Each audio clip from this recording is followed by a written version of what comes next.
While Earl Morris was vacationing in California, he learned his wife had been reported missing from their home in Arizona. What? Mom's missing? What happened? The search for Ruby Morris involved dozens of police investigators, forensic scientists, DNA testing, and even the Coast Guard. I'm heading home. The results of that investigation surprised everyone, especially Earl Morris.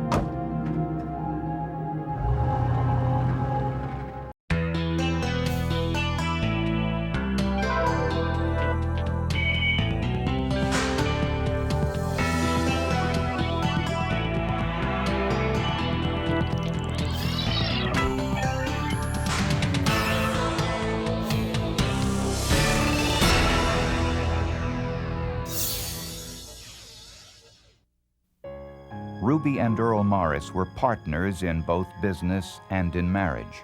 They had been married for over 20 years and were the parents of 3 grown children. The Morrises were both accountants and operated their own accounting and tax preparation firm. They had had it for years and years, and they built it up, together from scratch, and it was doing very well. Their business made them millionaires, and they raised their 3 children in this luxurious mountain home just outside of Phoenix. On June 4th, 1989, Earl Morris headed to California to see his oldest daughter, Donna Kay, perform in a concert. She was a country singer with a promising career. Ruby decided not to join her husband on that trip, planning instead to go shopping with her other daughter, Cindy, for some furniture for her new home. But Ruby didn't show up on Sunday morning at Cindy's home for the planned shopping trip. So Cindy drove out to her parents' home. That's totally unlike her mom. I mean, her mother kept every, date that she ever had with her, and unless she called her and canceled, and she didn't do this. Ruby Morris wasn't home. The burglar alarm was turned off. Ruby's pocketbook was missing, but her car was still there, although it wasn't parked in its usual spot. Ruby Morris was a neat, meticulous person, and her daughter noticed right away that things were out of place. A faucet was dripping in the bathtub. Dirty clothes were piled high inside the washing machine and hadn't been washed. A carpet shampoo cleaner was left out, but the most troubling discovery was that a .22 caliber pistol, usually kept in a closet, was missing. Cindy Morris immediately called the police. And that's really all I expected it to be, was another missing persons case, that this person would be found in a couple of hours. When Earl Morris heard the news of his wife's disappearance, he told family members that he would head straight home from California.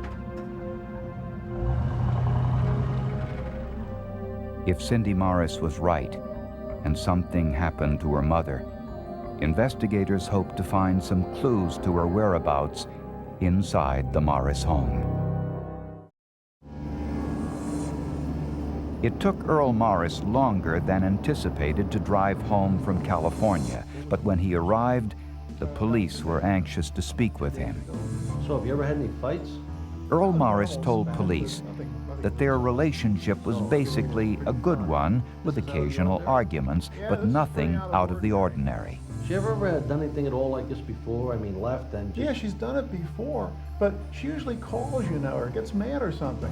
Morris also confirmed that the .22 caliber pistol the couple owned was not in the closet where he last saw it. We were going in several different directions with this, that the possibility of that she was missing, possibility of a suicide, possibility of a homicide. The car broke down. Earl Morris told police that his car broke down on the drive home from California and that he rented a car to complete the trip. But Detective Lugenbuehl noticed something suspicious when he looked inside the trunk of the rental car. Attached to Earl's suitcase was an airline luggage tag for a recent flight from San Diego to Phoenix. A search of the passenger list from that flight did not include the name of Earl Morris, although there was a G. Norris listed. Police put together a group of photographs, including one of Earl Morris, and showed it to the airline crew members to see if anyone recalled seeing Earl on that flight. One of the flight attendants remembered him distinctly because of the poor quality of his toupee. Faced with this inconsistency, detectives decided to search the Morris home further to see if there was any evidence of foul play which might have been overlooked during their first visit. So what we did is we called in our ID techs to give us a hand, and we asked them to do luminol. When luminol is sprayed onto an area, a black light is used. The luminol will actually glow when it comes into contact with the blood enzymes. Forensic detectives began their search in the master bedroom, spraying luminol on the headboard of the bed. An area instantly turned blue. It was a very fine mist pattern, one they immediately recognized. To me, upon looking at it, you could determine, because of the distribution, the shape, and the size of the droplets, that it was high velocity from gunshot. Only a bullet produces a fine mist of blood similar to that found on the headboard. A beating or stabbing produces a much different blood spatter pattern. On the surface of the mattress, they found tiny blood stains, and they also found blood inside the mattress itself. Next, investigators sprayed luminol in the bathroom. The entire shower stall lit up, basically, with the luminol. Luminol tests also revealed blood on the cement patio outside the master bedroom, as well as on the master bedroom carpet. We noticed that the whole bedroom floor, which was carpeted, started to glow. And we knew that from what we were seeing that we did have a violent crime scene, maybe not a death, but somebody had suffered some pretty good injuries at that point. But detectives had no idea to whom the blood belonged. To find out, scientists conducted a DNA test on the blood stain. The results of that test shocked everyone. A deep, dark family secret would soon be revealed. Police suspected that the blood stain found in the Morris's bedroom belonged to Ruby Morris, but there was no blood from the body to match the blood in the bedroom. But science can often identify a blood stain by using DNA testing. By analyzing the DNA from children, for example, scientists can tell whether the blood stain would have come from a parent. In the case of children, 50% of the DNA from each child will come from one parent, and the other 50% will come from the other parent. So this obligated inheritance of DNA from the mother to children is one of the important factors that we are looking for in conducting this analysis. Since children get half of their DNA from their mother and the other half from their father, a DNA profile of the children and from one of the parents can give scientists enough genetic information to identify the DNA profile of the other parent, even without a blood sample. If the DNA profile of the missing parent matches the DNA profile of the blood stain, scientists will then analyze the DNA from a missing person's siblings to confirm their findings. When scientists compared Cindy Morris's DNA to the DNA from the bloodstain, they found one matching band. They also found one matching band when comparing the DNA profile of Ruby's brother to the bloodstain. It's highly probable that those bloodstains came from Ruby Morris. But scientists noticed something peculiar. When they compared Earl Morris's DNA to the DNA profile of his daughter, Cindy, there were no matching bands. Earl Morris was not Cindy's biological father. When they compared Earl Morris's DNA to his oldest child, Randy, they discovered the same thing. Earl was not Randy's biological father either. Randy's DNA matched that of his grandfather, his mother's father.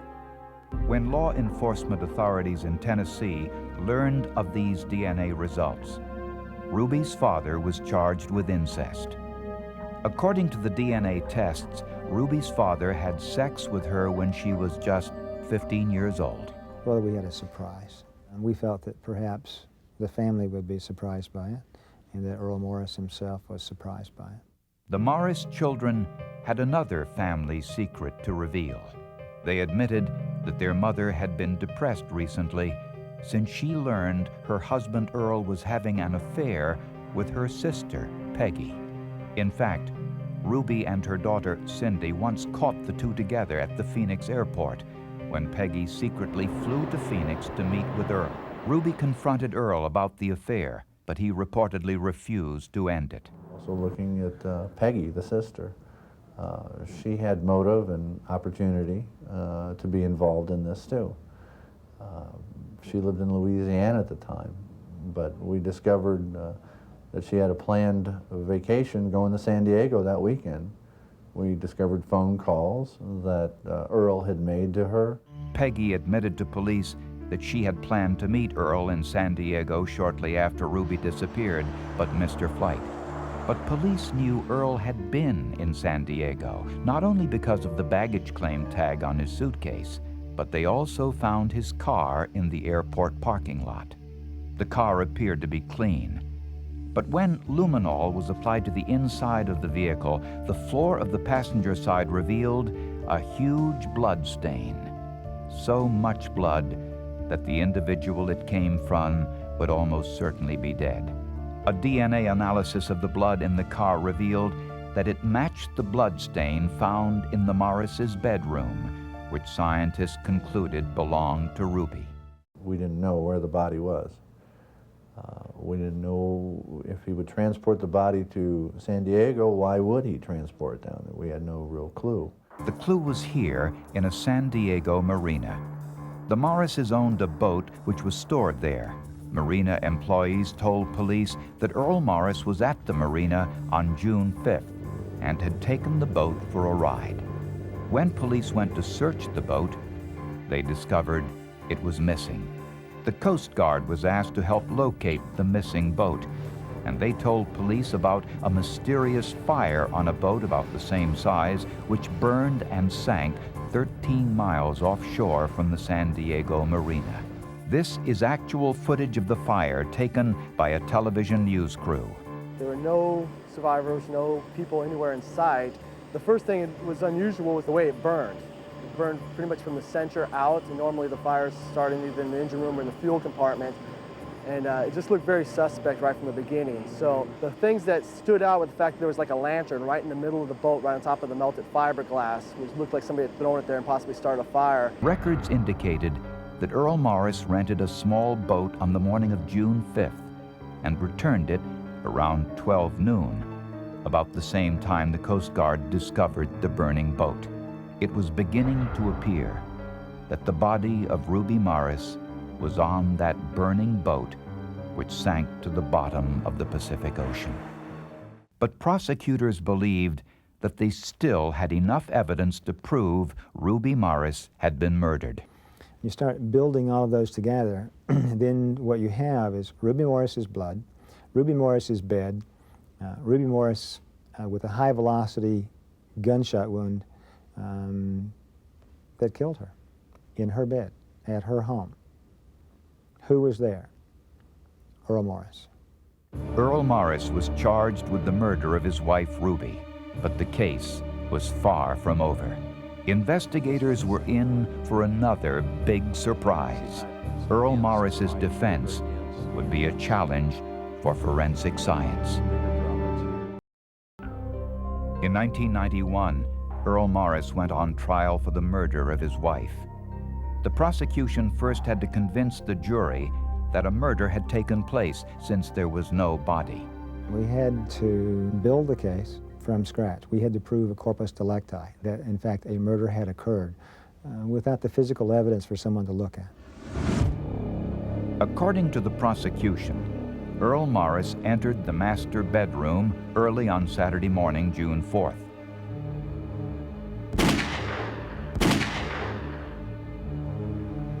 he dragged her body into an adjacent bathroom, removed her clothing, and put her into the bathtub to remove the blood.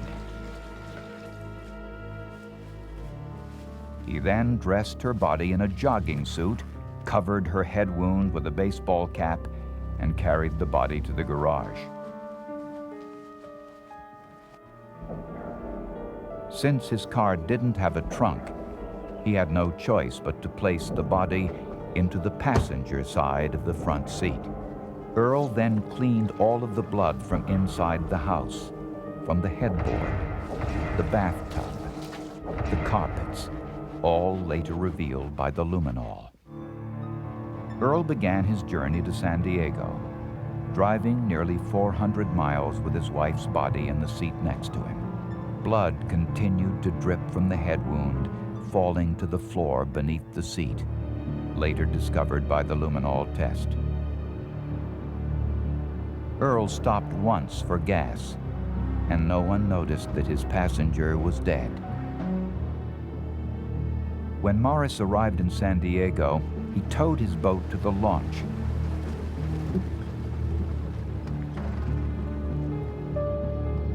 And in broad daylight, placed Ruby's body on the boat along with some of the bloody sheets and the murder weapon. He also took along a lantern and some gasoline. After renting a smaller boat, he set off to sea, towing the rented boat behind. 13 miles offshore in the Pacific Ocean, Earl Morris prepared the boat for destruction, hoping to bury not only his wife's body, but all of the remaining evidence of his involvement. After dousing the boat with gasoline, he stepped into the rental boat, lit the lantern, and threw it onto the deck.